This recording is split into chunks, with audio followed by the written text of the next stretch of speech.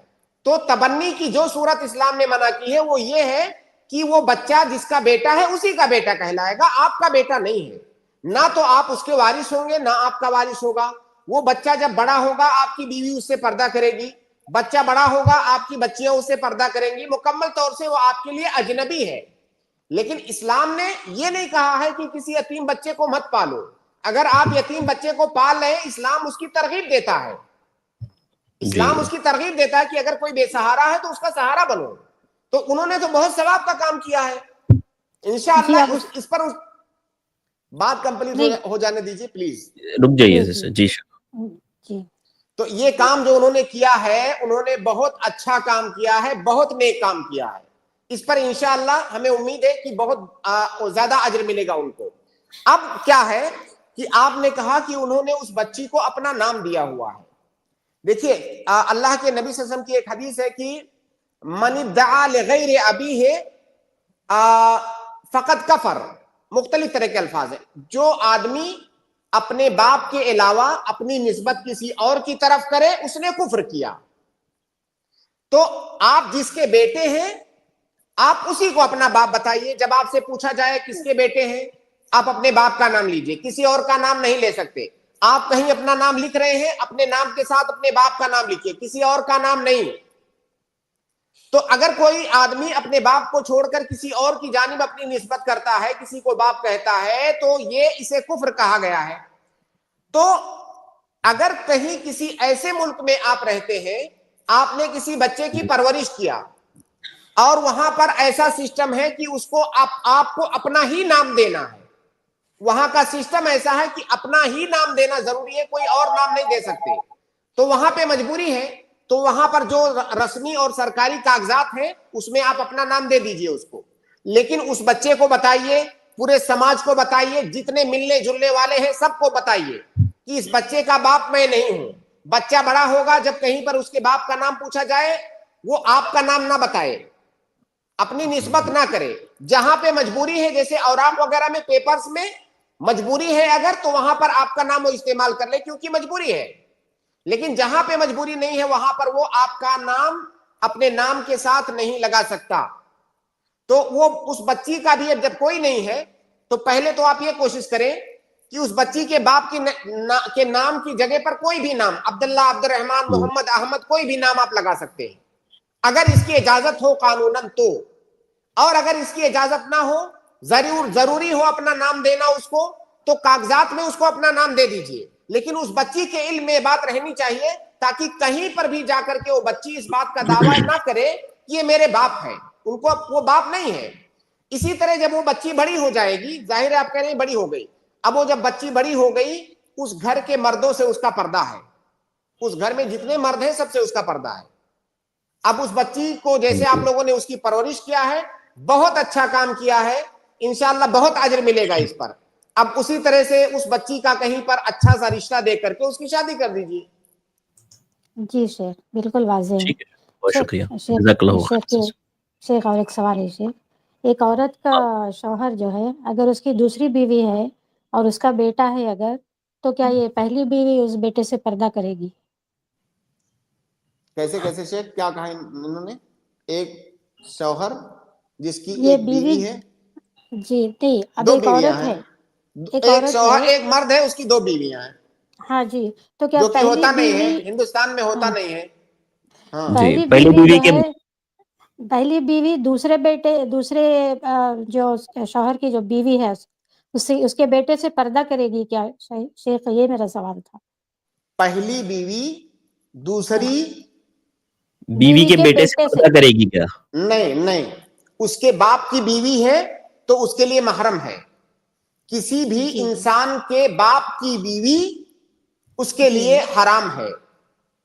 تو جو حرام ہے اس سے ہمیشہ کے لیے حرام ہے, تو اس سے پردہ نہیں ہے. ہاں, اگر ایسا ہے, ایک سیکنڈ, ایک چیز اور سن لیجیے. جیسے کسی انسان نے دوسری شادی کیا اور جو دوسری والی بیوی ہے وہ پہلے کسی اور شوہر سے بچے لے کر کے آئی ہے. ایسا کئی دفعہ ہو سکتا ہے کہ اس کی پہلے شادی ہو چکی تھی, پہلے شوہر سے بھی بچے تھے اس کے, اور وہاں سے وہ بچے لے کر کے آئی ہے. اور جس شوہر کے پاس اب آئی ہے اس کے پاس بھی کچھ بچے ہیں پہلے سے، پہلی والی بیوی سے، تو اس پہلے والی بیوی سے جو بچے ہیں ان کا رشتہ جو پہلے والی بیوی کے جو بیوی باہر سے آ رہی ہے دوسری بیوی، اس کے بچوں سے نہیں بنے گا رشتہ. جو بچے پہلے سے اس کے پاس ہیں ان سے کوئی رشتہ نہیں بنے گا. مان لیجئے وہ جو دوسری بیوی ایک لڑکی لے کر کے آ رہی ہے، ایک بچی لے کر آ رہی ہے، تو یہ بچی کا پردہ اس شوہر سے تو نہیں ہے، لیکن اس شوہر کے پاس اگر پہلی بیوی سے کوئی بیٹا ہے تو اس سے پردہ ہے. بات واضح ہو رہی ہے شیخ کی نہیں؟ واضح ہوئی. اس شوہر کے لیے ربیبہ ہے، وہ باہر سے آنے والی بچی، لیکن اس کے بچوں کے لیے وہ حرام نہیں ہے، اس لیے اس کے بچوں سے پردہ ہوگا. اچھا تو اس کے لیے نامحرم ہے، شادی بھی کر سکتی پھر؟ جو باہر سے بچی آئی ہے دوسری بیوی کے ساتھ میں، وہ شادی کس سے کر سکتی ہے؟ اس کے بیٹے سے کر سکتی ہے. ہاں اس کے بیٹے سے کر سکتی ہے. تو اس طرح دونوں کیا ہو جائیں گے؟ باپ بیٹے آپس میں. جی جی باپ بیٹے آپس میں کیا ہو جائیں گے؟ سسر اور داماد ہو جائیں گے. ہاں بالکل. جی جی جی. شیخ یہ واٹس ایپ پہ سوال کرنے کے لیے نمبر کون سا تھا ذرا پوچھنا تھا. یہاں پر اسکرول ہو رہا ہے دیکھیے. جی جی جی شکریہ. جی چلیے. اس کے بعد میں اگلے گیسٹ کو ایڈ کر رہا ہوں جلدی سے. اشرت خان آپ اپنا سوال کر لیں. السلام علیکم سر. وعلیکم السلام ورحمۃ اللہ وبرکاتہ. ایک میرا کوشچن ہے، جو کچھ کمپنیز کچھ ٹیبلٹس بناتی ہیں، وہ انزائم اس کے اندر ہوتا ہے اور وہ پک کے اندر پایا جاتا ہے اور وہ اسی سے بنتی ہیں، اور وہ ٹیبلٹ کسی طرح کے ڈائجسٹ سسٹم میں اگر پرابلم ہے، جیسے پینکریاٹک کا ایشو ہوتا ہے، وہ ٹیبلٹ اس میں یوز ہوتی ہیں، اور اس کے علاوہ اس کی کوئی مطلب کچھ اور علاج نہیں ہے. کچھ کمپنی کلیم کرتی ہیں کہ وہ پلانٹ سے بھی نکالا جا سکتا ہے، لیکن اگر مارکیٹ میں ڈھونڈتے ہیں تو 99% صرف وہی ٹیبلٹ ملتی ہیں جو پگ سے بنائی جاتی ہیں، مطلب پگ کے انزائم سے بنائی جاتی ہیں. تو اس میں میرا کوشچن یہ تھا کہ کیا ایسی کمپنی کا بزنس حلال ہوگا، اور دوسرا یہ کہ کیا وہ ٹیبلٹ کھانے والے بندے کے لیے وہ جائز ہوں گی. شیخ اس کو ایک ہی کوشچن سمجھے. ہاں یہ دو کوشچن میں سے ایک قاعدہ ہے ہماری شریعت کے اندر کہ ما حرم اکلہ حرم بیعہ، ما حرم اکلہ حرم اتخاذہ. جس چیز کا کھانا حرام ہے اس چیز کو بیچنا بھی حرام ہے. تو پگ کا اس کے پورے جسم میں سے کوئی بھی حصہ کھانا یہ حرام ہے. تو جب اس کا کھانا حرام ہے تو اس کو بیچنا بھی حرام ہے، اس کا بزنس کرنا بھی حرام ہے. تو اگر کوئی کمپنی پگ کے جسم کے کسی بھی حصے کو کسی دوائی میں استعمال کرتی ہے تو اس کا استعمال کرنا جائز نہیں ہے. جب اس کا استعمال کرنا جائز نہیں ہے تو اس دوائی کو بنانے کے پروسیس میں اگر اس میں کوئی آدمی نوکری کر رہا ہے تو اس کا نوکری کرنا بھی جائز نہیں ہے، کیونکہ وہ وہی کام کر رہا ہے، حرام چیز کا استعمال کر رہا ہے. اور اللہ کے نبی صلی اللہ علیہ وسلم کی ایک حدیث ہے، اس حدیث کا معنی یہ ہے کہ اللہ تعالیٰ نے جن چیزوں کو حرام قرار دیا ہے اس میں شفا نہیں رکھا ہے. اس امت کی شفا ایسی چیز میں نہیں رکھا ہے جس کو اللہ نے حرام قرار دیا ہے. لہٰذا یہ کہنا کہ اس کے اندر شفا ہے، اس کے اندر شفا نہیں ہے. حرام چیز میں اللہ تعالیٰ نے شفا نہیں بنایا ہے. یہ پہلا مسئلہ ہوا کہ اس حرام چیز کا استعمال کرنا کسی دوائی میں یا کسی اور بھی چیز میں جائز نہیں ہے. اب دوسرا مسئلہ یہ ہے کہ وہ دوائی مارکیٹ میں بک رہی ہے. اب کیا کسی کے لیے جائز ہے اس دوائی کا استعمال کرنا یا نہیں؟ دیکھیے، ایک فقہ میں ایک قاعدہ ہے استحالہ کا قاعدہ. استحالہ کا مطلب ہوتا ہے کوئی چیز ایک چیز سے بدل کر کے کچھ اور بن جائے. اب پہلے وہ کچھ تھی، بعد میں وہ چیز بدل کے کچھ اور بن گئی، یا اتنی معمولی مقدار میں کوئی چیز ہے کہ دوسری چیز میں جب ملایا جائے تو اس کا کوئی وجود باقی نہ رہے. العین اذا انغمرت فی شیء فاستہلکت فلا حکم لہا، کہ اگر کوئی چیز دوسری چیز میں ملائی جائے اتنی کم مقدار میں کہ اس کا اپنا کوئی وجود باقی نہ رہے تو اس کا کوئی حکم نہیں ہے، یعنی اس کا حکم بھی باقی نہیں رہے گا. یا کوئی چیز استحالہ ہو کر کے بدل کے ایک چیز سے دوسری چیز بن جائے تو اس کا حکم بھی باقی نہیں رہے گا. تو اب یہاں پر آپ کو یہ تحقیق کرنے کی ضرورت ہے کہ اس میں وہ جو جز ملایا جاتا ہے پہلے تو آپ یہ دیکھیے گا کہ کیا اس کا استحالہ ہو گیا ہے، دوسرا آپ یہ دیکھیے کہ کیا اس کا کوئی اتنی کم مقدار میں ہے کہ اس کا کوئی وجود نہیں بچتا ہے اس میں. اگر ایسا ہے تو پھر جائز ہوگا، لیکن اس کے بنانے کا حکم دوسرا ہوگا. اس کو لا کے استعمال کرنے کا مطلب جو کمپنی لاتی ہے اور دوائی میں استعمال کرتی ہے اس کا حکم تو حرام ہے، اس میں کوئی شک نہیں ہے. جیسے مثال کے طور پر اگر کوئی شراب ہے، شراب رکھے رکھے رکھے رکھے اس کا نشہ ختم ہو گیا، سرکہ بن گیا. اب جب نشہ ختم ہو گیا تو اس کو شراب نہیں کہیں گے، اس کو استعمال کرنا جائز ہوگا. لیکن کوئی آدمی شراب خرید کے مارکیٹ سے لائے تاکہ میں رکھ کر کے اس کو سرکہ بناؤں گا، یہ ناجائز ہے. تو دونوں میں فرق ہے. تو لہٰذا خنزیر کے کسی بھی مادے کو استعمال کرنا کسی کام میں یہ جائز نہیں ہے. اور ایسی کوئی دوائی مارکیٹ میں مل رہی ہے جس میں کوئی کسی حرام چیز کا استعمال کیا گیا ہے تو ہم استحالہ کے قاعدے کی روح سے دیکھیں گے کہ کیا وہ چیز تبدیل ہو کر کے کچھ اور بن گئی ہے، کیا وہ چیز اتنی کم مقدار میں ڈالی گئی ہے کہ اب اس کا کوئی وجود نہیں ہے. اگر ایسا ہے تو اس کا حکم بھی حرمت کا باقی نہیں رہے گا اور استعمال کرنا جائز ہوگا. ھذا ما عندی واللہ اعلم بالصواب. لیکن آپ نے اس سے پہلے ایک کوشچن میں کہا تھا کہ جو اصل شکل ہے اس کی، وہ جیسے آپ نے ابھی بھی بتایا یہی الکوہل کے بارے میں، کہ جو اصل شکل ہے وہ اصل شکل میں نہیں رہا. تو جو یہ انزائم نکالتی ہیں کمپنی، وہ پورے پروسیس سے نکالتی ہے، مطلب ایک پورا لمبا پروسیس ہوتا ہے، اس سے کچھ کیمیکلز وغیرہ ریئیکشن سے اس کے بعد میں وہ ایک انزائم نکلتے ہیں. اور ٹیبلیٹس کے اندر وہ اپنی اوریجنل حالت میں ہوتے ہیں، مطلب جیسے آپ نے کہا کہ کسی کم مقدار میں ہو یا اس میں ہو، اس ٹیبلیٹ میں صرف وہی ہوتا ہے، مطلب کوئی اور ایکسٹرا چیز ہی نہیں ہوتی. مطلب جتنی بھی ٹیبلیٹ ہے اس کے اندر صرف وہی چیز. اگر صرف وہی ہوتا ہے، اس کا مطلب استحالہ نہیں ہوا ہے، یا اس کا مطلب اس نے اپنا وجود نہیں کھویا ہے، وہ موجود باقی ہے اس کا، تو پھر اس کا استعمال کرنا بھی جائز نہیں ہوگا. اور باقی اس کو دوائی میں لا کر کے ڈالنا، یہ تو ہم نے پہلے بتا دیا کہ یہ تو کسی بھی طرح سے جائز نہیں ہے. یہ جو دوسرا جز ہے اس دوائی کو استعمال کرنے کی بات ہے. آپ کہہ رہے ہیں اگر صرف وہی مادہ اس کے اندر باقی ہے، استحالہ بھی نہیں ہوا ہے، اس کا وجود بھی ختم نہیں ہوا ہے، تو اس کا استعمال کرنا بھی جائز نہیں ہوگا. جی شیخ، الحمدللہ. شیخ ایک کوشچن اور پوچھیں یا نیکسٹ اسٹریم میں لے لیجیے ارشاد بھائی انشاءاللہ. چلیے انشاءاللہ. السلام علیکم. بارک اللہ. السلام. شیخ ہماری کوشش ہے انشاءاللہ کہ اس طرح کے جو دوائی وغیرہ کے سوالات آتے ہیں تو اس سے متعلق کوئی ڈاکٹر بھی ہمارے ساتھ جڑ جائے اور اسٹریم یعنی آئی پلس ٹی وی سے، اور ہم لوگ ان سے مشورہ کر لیں اس موضوع سے متعلق اور آپ کو بھی رکھیں اس میں. تو یہ کوشش انشاءاللہ ہماری چل رہی ہے تاکہ یہ مسائل بھی جو ہے اچھے انداز میں ہمارے حل ہو جائے. بالکل. باقاعدہ فقہا نے اس پر کتابیں لکھی ہیں، مطلب اس پر رسالے لکھے گئے ہیں. طب سے متعلق جو فقہی مسائل ہیں اس پر مستقل رسالے لوگوں نے لکھے ہیں، بہت کام ہوا الحمدللہ. الحمدللہ. تو بہت شکریہ شیخ وقت دینے کے لیے، جزاک اللہ خیران. وقت ہمارا مکمل ہوا تو یہیں پر آج کی اسٹریم کو ہم لوگ ختم کرتے ہیں. جزاک اللہ خیرہ. بارک اللہ فیکم شیخ. انشاءاللہ اگلی اسٹریم میں ملاقات ہوگی. السلام علیکم. انشاءاللہ. اس کے بعد میں اپنے تمام بھائیوں اور بہنوں کا شکر گزار ہوں. الحمدللہ آپ لوگ جڑے رہے ہیں، آپ نے سوالات کیے اور امید کرتے ہیں آپ کو جوابات ملے ہوں گے. آج کے لیے بس اتنا ہی. مجھے دیجیے اجازت. جیسے کہ آپ جانتے ہیں ہماری آج ایک اور اسٹریم ہے، ابھی 9:30 بجے سے وہ اسٹارٹ ہوگی، اظہار حق کی، جس کا موضوع اس بار کا بھی حضرت امیر معاویہ رضی اللہ تعالیٰ عنہ سے متعلق ہے، اور پچھلے ہفتے بھی یہی موضوع رہا ہے. اس بار پارٹ 2 ہے، آپ لوگوں نے دیکھا ہوگا. انشاءاللہ بہت سارے شبہات اور ویڈیوز کے جوابات دیے جائیں گے، اس لیے آپ لوگ ضرور تشریف رکھیں. اور 9:30 بجے بس ابھی تھوڑی دیر میں انشاءاللہ آدھے گھنٹے میں وہ اسٹریم ہماری اسٹارٹ ہوگی. تو آپ لوگ کہیں مت جائیے گا، دوبارہ لوٹ کر کے آئیے ہماری اس اسٹریم میں، اس لنک پر کلک کرتے ہوئے. انشاءاللہ اللہ تعالیٰ ہم تمام کے یہاں بیٹھنے کو، جمع ہونے کو قبول فرمائے، اور اللہ تعالیٰ اس کو ذخیرہ آخرت بنائے. آمین. مجھے دیجیے اجازت. السلام علیکم ورحمۃ اللہ وبرکاتہ.